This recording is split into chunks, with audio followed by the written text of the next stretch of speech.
সম্ভাব্য ইরান যুদ্ধ, ইসরায়েলের আকাশে নতুন আতঙ্ক, আকাশে অদৃশ্য উত্তেজনা, বাতাসে চাপা গুঞ্জন।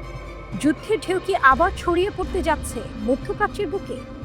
ওয়ালা নিউজ জানিয়েছে, ইরান কিংবা ইয়েমেনের হুথিদের সম্ভাব্য ক্ষেপণাস্ত্র হামলার ভয়ে ইসরায়েল রাতারাতি জোরদার করছে তাদের বিমান প্রতিরক্ষা ব্যবস্থা, যেন যুদ্ধ এসে দরজায় কড়া নাড়ছে। ইসরায়েলের প্রতিরক্ষা মন্ত্রণালয়ের মহাপরিচালক মেজর জেনারেল আমির বারাম নির্দেশ দিয়েছেন, অ্যারো 3, অ্যারো 4, আয়রন ডোম, ডেভিড স্লিং আর ভূমি ভিত্তিক লেজার সিস্টেম দ্রুত উন্নয়ন করতে হবে। শুধু তাই নয়, বাড়ানো হচ্ছে নতুন রাডার আর গোপন প্রতিরক্ষা প্রযুক্তি। এক কথায় পুরো দেশকে ঢেকে ফেলতে চাইছে এক অদৃশ্য ঢাল দিয়ে। কিন্তু কেন এত তাড়াহুড়ো? কারণ ইতিহাস ভুলতে দেয় না। মাত্র 2 মাস আগের যুদ্ধে ইরান হঠাৎ করে নিক্ষেপ করেছিল 20টি ব্যালিস্টিক ক্ষেপণাস্ত্র। ইসরায়েল দাবি করে বেশিরভাগই নাকি আটকানো হয়েছে, কিন্তু বাস্তব অন্য কথা বলে। কিছু ক্ষেপণাস্ত্র আছড়ে পড়ে বেয়ারশেবার একটি অ্যাপার্টমেন্ট কমপ্লেক্সে। ধোঁয়া, আগুন, চিৎকার, নিরাপত্তা বেষ্টনীর ফাঁক তখন স্পষ্ট হয়ে ওঠে। বারামের নির্দেশের ভেতরে তাই ভয়ও আছে, আবার স্বীকারোক্তিও। আর সেই কারণেই মার্কিন সেন্টকমের সঙ্গে জোরদার করছে সহযোগিতা। মনে রাখা দরকার, 2021 সাল থেকে ইসরায়েল সরাসরি যুক্ত হয়েছে সেন্টকমের ছত্রছায়ায়। গত 13ই জুন ইসরায়েল ইরানে চালায় আকস্মিক সামরিক অভিযান। লক্ষ্য ইরানের পারমাণবিক স্থাপনা। মুহূর্তেই ধ্বংস হয়ে যায় ল্যাব, বিস্ফোরণে মাটিতে মিশে যান জ্যেষ্ঠ কমান্ডার আর পারমাণবিক বিজ্ঞানীরা। 12 দিনের সংঘাতে ইরানের 1062 জন প্রাণ হারায়, তাদের মধ্যে 786 জন সামরিক আর 276 জন সাধারণ মানুষ। ইরান কি চুপ করেছিল? না, তারা ফিরিয়ে দিয়েছিল জবাব। ব্যালিস্টিক ক্ষেপণাস্ত্র ছুঁড়ে কাঁপিয়ে দিয়েছিল ইসরায়েলের শহর। সেই আঘাতে নিহত হয়েছিল 31 জন বেসামরিক মানুষ আর এক অফ ডিউটি সৈনিক। ইসরায়েল বলে তাদের প্রতিরক্ষা ব্যবস্থা তখন 90% ক্ষেপণাস্ত্র ঠেকাতে পেরেছিল। কিন্তু বিশ্ব জানে, যুদ্ধক্ষেত্রে একটি ফাঁক মানে মৃত্যু, মানে ভাঙন, মানে আঘাত। ইসরায়েল আকাশ ঢেকে দিতে চাইছে লোহা আর লেজারে, অথচ ইরান প্রমাণ করেছে তাদের হাতের শক্তি শুধু রকেট নয়, মহাকাশ ছুঁয়ে যাওয়া ব্যালিস্টিক ক্ষেপণাস্ত্র। অ্যারো 3 বা আয়রন ডোম হয়তো শত শত আক্রমণ ঠেকাতে পারে, কিন্তু ইরানের প্রতিটি ক্ষেপণাস্ত্র যেন নতুন ধাঁধা, নতুন শক। আর ইয়েমেনের হুথিদের কথা, সেখানেও তেহরানের ছায়া। একের পর এক মিসাইল ছুটে যাচ্ছে ইসরায়েলের দিকে। আকাশ প্রতিদিনই হয়ে উঠছে যুদ্ধক্ষেত্র। প্রতিরক্ষা ব্যবস্থার স্তূপ গড়ে কি ইসরায়েল সত্যি নিরাপদ, নাকি ইরানের প্রতিটি পাল্টা আঘাত তাদের মনে করিয়ে দিচ্ছে শক্তির লড়াইয়ে অজেয় কেউ নয়? আকাশে যখন লাল অ্যালার্ম বাজে তখন বোঝা যায় মধ্যপ্রাচ্যের মঞ্চে নাটক শেষ হয়নি, কেবল বিরতির পর্দা নেমেছে। ইরান দেখিয়েছে তারা শক্তি এক আঘাতে থেমে যায় না। প্রতিটি শত্রুর আকাশে তাদের প্রতিরোধের ছায়া ভাসমান।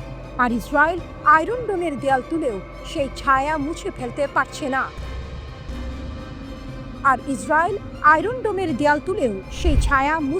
পারছে না।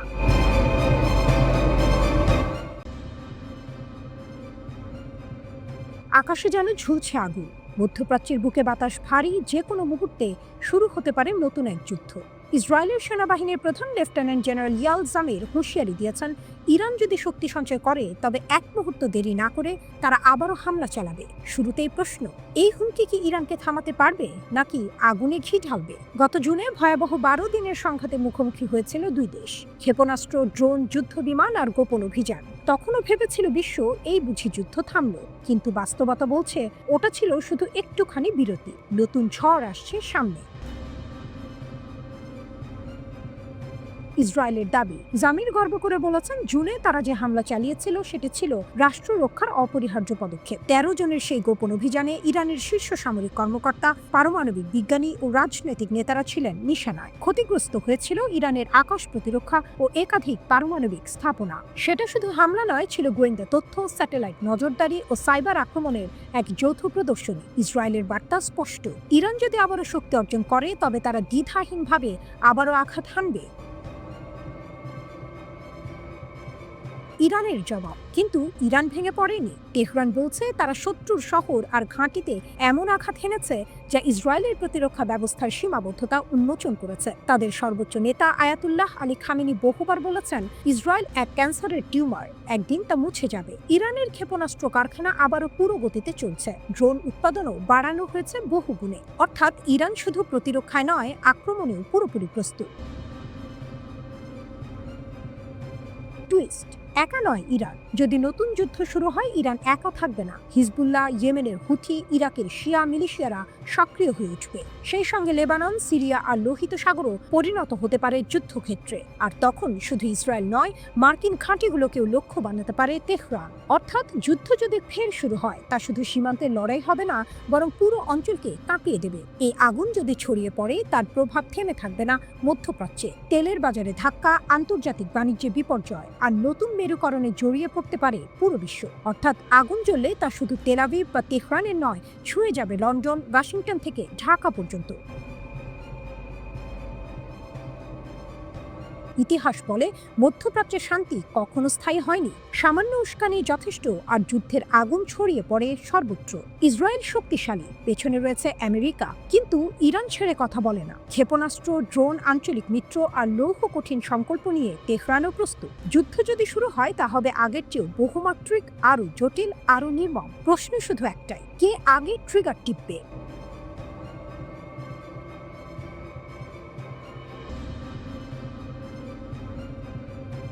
গাজা যুদ্ধক্ষেত্র যেন আগুনে জ্বলছে। একদিকে আইডিএফ এর ভারী আক্রমণ, অন্যদিকে হামাস ও তাদের মিত্রদের পাল্টা ঝড়। আর এই ঝড়ে দেখা গেল এক অভূতপূর্ব দৃশ্য। ইসরায়েলি সেনারা প্রাণ বাঁচাতে দৌড়াচ্ছে, যেন মৃত্যুর হাত থেকে পালানোর প্রতিযোগিতা। অবরুদ্ধ গাজায় গত কয়েকদিন ধরে চলছে ভয়াবহ লড়াই। আইডিএফ গাজা শহর দখলে শপথ নিয়েছে। হামাসকে ধ্বংস করে জিম্মিদের মুক্ত করার প্রতিজ্ঞা করেছে তারা। কিন্তু যুদ্ধক্ষেত্রের বাস্তবতা অন্য গল্প বলছে। হামাসের সামরিক শাখা আল কাসাম ব্রিগেড যেন গোপন ছায়ার মতো আঘাত হেনে চলেছে একের পর এক। স্নাইপারের নিশানা। হামাস প্রকাশ করেছে এক ভিডিও। সেখানে দেখা গেল একজন যোদ্ধা স্নাইপারের নিশানায় ধরলেন এক ইসরায়েলি সৈন্যকে। সৈন্যটি ট্যাঙ্ক পরিচালনা করছিল। মুহূর্তেই গর্জে উঠল গুলি। শত্রুপক্ষের বুক কেঁপে উঠল সেই দৃশ্যে। আর জায়গাটির নাম গাজার আল সুজাইয়ার বাগদাদ স্ট্রিট। এই একটি হামলা যেন পুরো যুদ্ধক্ষেত্রকে নতুন রূপ দিল। মেশিন গানের ঝড়। ভিডিওর আরেক অংশে দেখা গেল আরো ভয়াবহ দৃশ্য। আইডিএফ এর একটি সমাবেশকে লক্ষ্য করে হামাসের যোদ্ধারা মেশিন গান থেকে একসাথে ঝাঁঝরা গুলি ছুড়ল। আতঙ্কে ছুটে গেল ইসরায়েলি সেনারা। আশ্রয় খুঁজে লাফিয়ে পড়ল দেয়ালের আড়ালে, যেন শিকারী বাজ পাখির আক্রমণে ছোট ছোট পাখির ছত্রভঙ্গ হয়ে যাওয়া।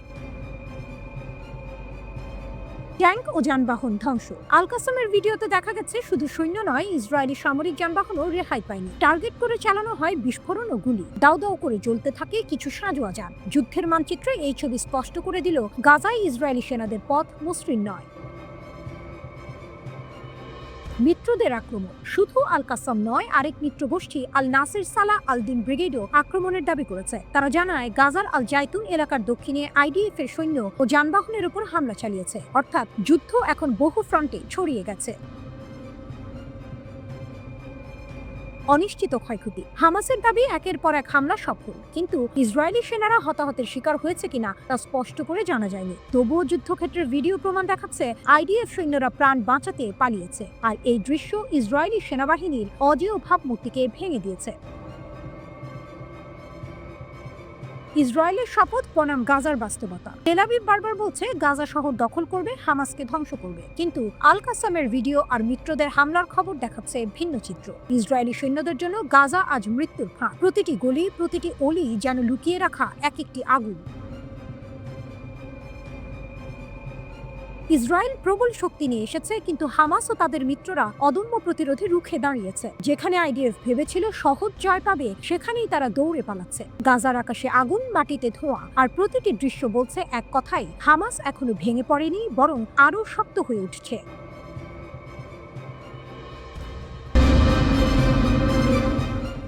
আলাস্কার বরফ গলল না, পুতিনের দৃঢ়তায় ট্রাম্পের অচল অবস্থা। আলাস্কার বরফে ঢাকা মঞ্চে ইতিহাসের এক নাটক মঞ্চস্থ হল। মুখোমুখি বসেছিলেন দুই মহাশক্তির দুই অগ্নিমূর্তি, ডোনাল্ড ট্রাম্প আর ভ্লাদিমির পুতিন। বিশ্ব অপেক্ষায় ছিল, এই বৈঠক থেকে কি ইউক্রেন যুদ্ধের আগুন নিভে যাবে? উত্তর এলো জমাট বরফের মতো ঠান্ডা। চমক এখানে, ট্রাম্প নরম হলেন, পুতিন হলেন না। বৈঠক শেষে ট্রাম্প হাসলেন, উষ্ণ করমর্দন করলেন, সংবাদ সম্মেলনে বললেন ফলপ্রসূ আলোচনা হয়েছে, কিন্তু বাস্তবে ফলাফল শূন্য। কারণ রুশ প্রেসিডেন্ট পুতিন তার লক্ষ্য থেকে এক চুলো সরলেন না। ইউক্রেনের মাটিতে রাশিয়ার যা চাওয়া তা না পেলে যুদ্ধ থামবে না, এই বার্তা সোজাসুজি দিয়ে দিলেন ক্রেমলিনের নেতা। ট্রাম্প ভেবেছিলেন কূটনৈতিক উষ্ণতায় বরফ গলানো যাবে। উষ্ণ অভ্যর্থনা, হাসি, কথার ঝলকানি সবই সাজানো ছিল, কিন্তু পুতিনের চোখের দৃষ্টি ছিল অন্যরকম। তিনি ট্রাম্পকে বুঝিয়ে দিলেন, এ লড়াই নরম কূটনীতি নয়, এ লড়াই ক্ষমতার, ভূমির, ইতিহাসে। ফক্স নিউজের সাক্ষাৎকারে ট্রাম্প নিজেই স্বীকার করলেন, একটি বিষয়ে আমরা একমত হতে পারিনি। কিন্তু কি সেই বিষয়? উত্তর তিনি দেননি। উত্তর লুকিয়ে আছে ক্রেমলিনের দেয়ালে, ইউক্রেনের ভূমি। ট্রাম্প শান্তির কথা বলল, কিন্তু শান্তি মানে ছিল ভূমি ছেড়ে দেয়া।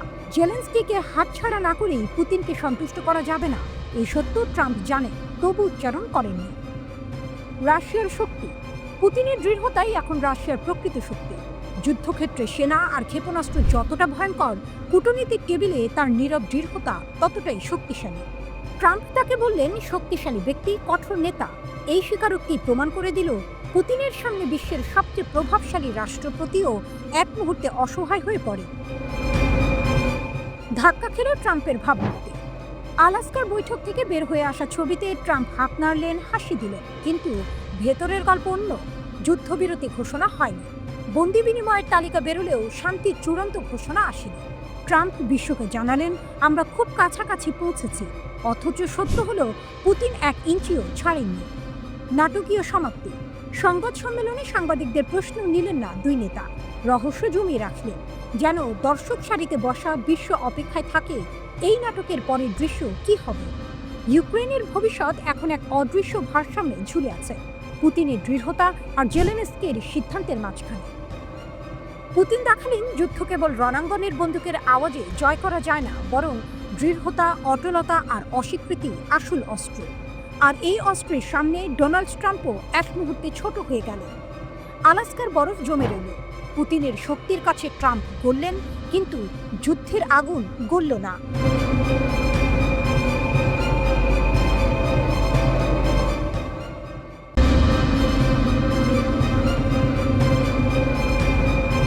আলাস্কার বরফে গলা যুদ্ধ।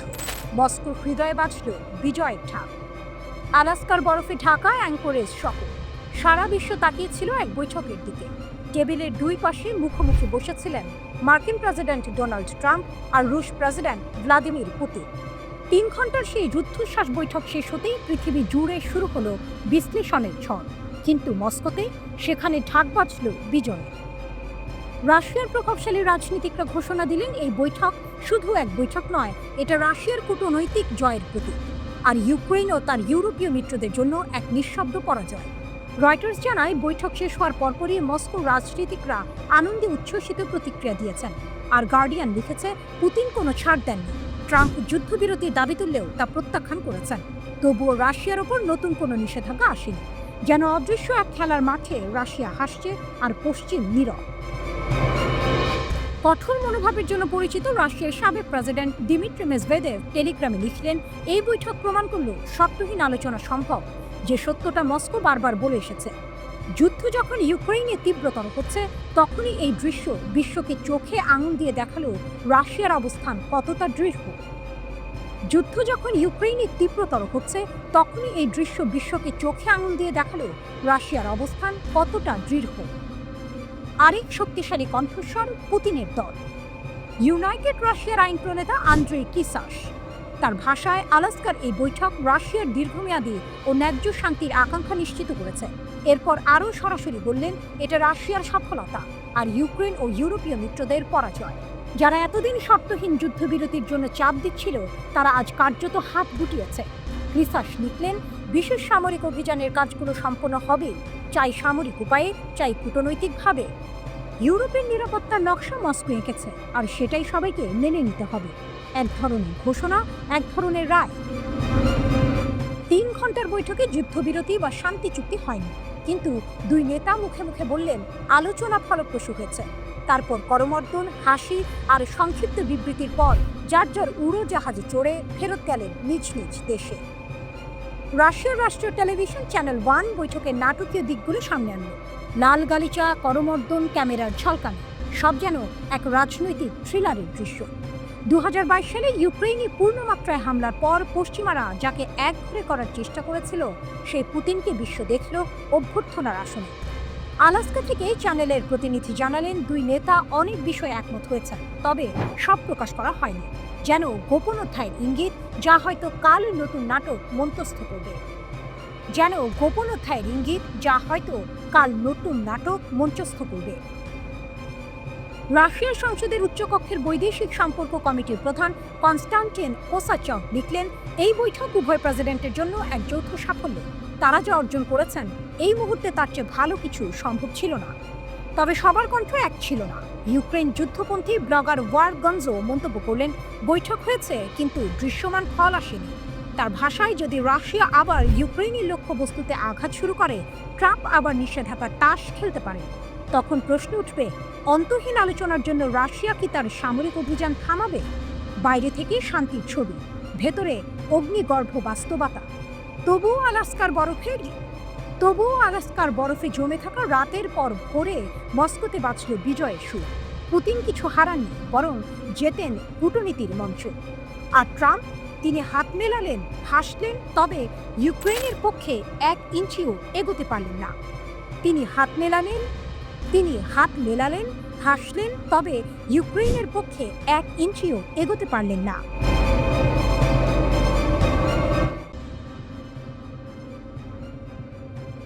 আলাস্কার বরফ ঢাকা আকাশে যেন ইতিহাস লেখা হলো নতুন করে। লাল গালিচার উপর নামলেন ভ্লাদিমির পুতিন, হাততালি ঢেউ তুললেন ডোনাল্ড ট্রাম্প। আর সেই মুহূর্তেই ক্যামেরার লেন্সে ধরা পড়ল এক ছবি, যা সোশ্যাল মিডিয়ায় ঝড় তুলেছে। হাঁটু গেড়ে বসে আছেন মার্কিন সেনারা। মনে হচ্ছে তারা রাশিয়ার প্রেসিডেন্টের জন্য লাল গালিচা বিছিয়ে দিচ্ছেন, যেন সমগ্র আমেরিকা নত যেন এক শক্তির সামনে।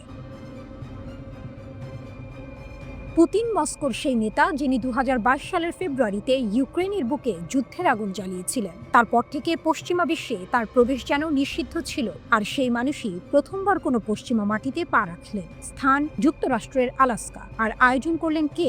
ট্রাম্প নিজেই। ট্রাম্প নিজেকে বলেন চুক্তির কারিগর, কিন্তু এই দিনের দৃশ্য যেন অন্য কোনো ভাষা বলছিল। তিনি দাঁড়িয়েছিলেন বিমান ঘাঁটির টার্মেকে, অপেক্ষায় ধৈর্য ধরে রাশিয়ার বন্ধুর আগমনের জন্য। পুতিন এগিয়ে আসতে হাততালি দিতে থাকলেন তিনি। হাসি মুখে করমর্দন, উষ্ণ আলিঙ্গন, আর চোখে চোখে যেন এক অদ্ভুত বোঝাপড়া।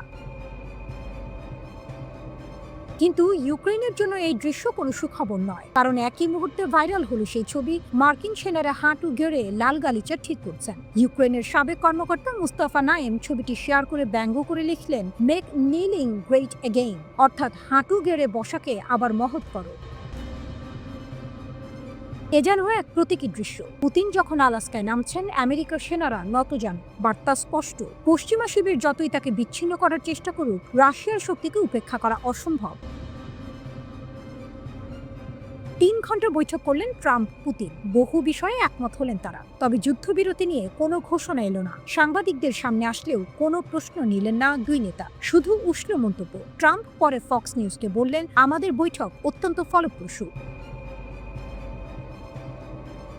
কিন্তু সবচেয়ে নাটকীয় ছিল তার সেই মন্তব্য। এখন এটা প্রেসিডেন্ট জেলেনস্কির দায়িত্ব। তাকেই সিদ্ধান্ত নিতে হবে এই সুযোগ কাজে লাগিয়ে যুদ্ধ শেষ করবেন কিনা। এ যেন দায় সরিয়ে দেয়া। রাশিয়া আমেরিকা আলাপ করে গেল, কিন্তু যুদ্ধ থামানোর বোঝা চাপিয়ে দেওয়া হলো কিয়েভের কাঁধে। ইউরোপও নাকি শুধু সহায়কের ভূমিকায় থাকবে।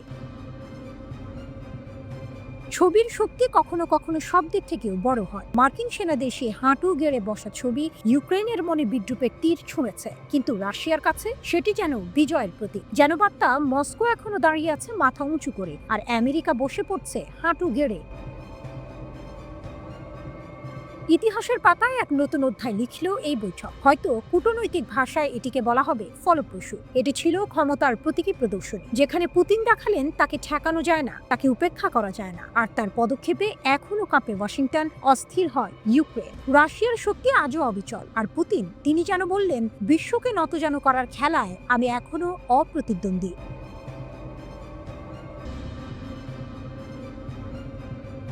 ট্রাম্প পুতিন বৈঠক, ইউরোপের সতর্কতা, ইরানের ছায়া, আলাস্কার বরফের প্রান্তরে এক ছবির মতো দৃশ্য।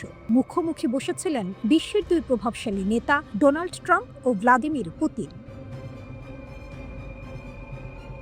বিশ্বজুড়ে কোটি মানুষের দৃষ্টি তখন সেই বৈঠকের দিকে। প্রশ্ন একটাই, ইউক্রেন যুদ্ধ কি থামবে? উত্তর এলো ঝড়ের মতো, না। এখনই নয়। কিন্তু আসল নাটক শুরু হলো বৈঠকের পর। ইউরোপীয় নেতারা যেন একই কণ্ঠে বলছেন, শুধু চুক্তি নয়, চাই কঠিন নিরাপত্তা গ্যারান্টি। ইউক্রেনের আকুতি, ইউরোপের দৃঢ়তা। ইউক্রেনের প্রেসিডেন্ট জেলেনস্কি এক্সে লিখলেন, আমরা ট্রাম্পের ত্রিপক্ষীয় বৈঠকের প্রস্তাবকে স্বাগত জানাই। ইউক্রেনের নিরাপত্তা নিশ্চিত করতে প্রতিটি ধাপে আমেরিকার পাশাপাশি ইউরোপীয়দেরও থাকতে হবে। এক যৌথ বিবৃতিতে ইউরোপীয় নেতারা আরও স্পষ্ট করলেন, ইউক্রেনের ভৌগোলিক অখণ্ডতা কোনোভাবেই ভাঙা যাবে না, আর রাশিয়ার কোনো ভেটো থাকবে না ন্যাটো বা ইউরোপীয় ইউনিয়নে যোগ দেওয়ার বিষয়ে।